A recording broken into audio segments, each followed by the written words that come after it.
My job was always to fulfill somebody else's vision. And I always was on board with that.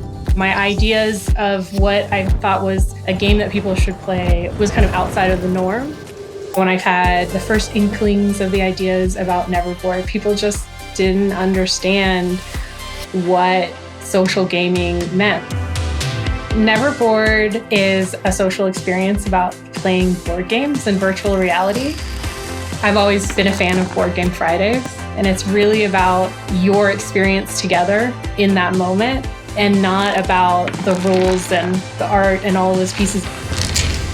The purpose behind Neverboard is to bring people together and give them a way to connect on a deeper level. And this has really been my opportunity to push forth the ideas that I believe about diversity and inclusion to make gameplay for everybody.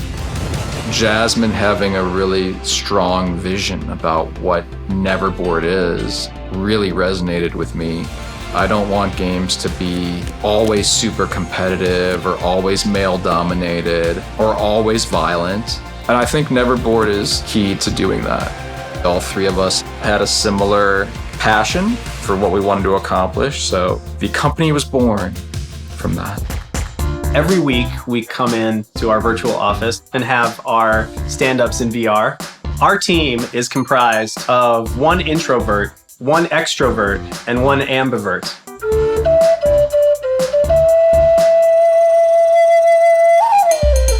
There's a Hey, Dave. Jazz. There's a Dave. How's it going? Dave. Right. High five Dave. there. Dave. Austin, Buddy. it's a good day to be a CTO. Always. Good. Jasmine is our CEO, and she's leading us through the metaverse with her unique abilities to design and define what social games can be for the VR medium. Austin's our CTO. He can put his hands on any kind of tech that we need, and he fixes all the things. Don't tell him I told you that because I'm like a big head. I can only give him his gold stars so fast. Jasmine's always throwing food at me when I screw up somehow. Like a soda comes into my screen and I've got to clean it up or something like that. We could not have lived with making this game in VR if Dave didn't have this background in sound design. We're trying to use sound design to make people feel like they're in their living room. They're comfortable talking to one another and not having objects surprise you. There is sort of an art form to figure out, okay, how far apart should you sit to feel comfortable? And what are the things that allow us to be sharing? Oh, hi. I'm just one guy in my office, so I'm constantly switching headsets back and forth to figure out what's the viewpoint from this other player. It's still sort of like a blank canvas as to what the best experience is for different interactions. So we're discovering those things as we develop. Our company is first and foremost a social forward company, and we truly believe that the next generation of games will be immersive.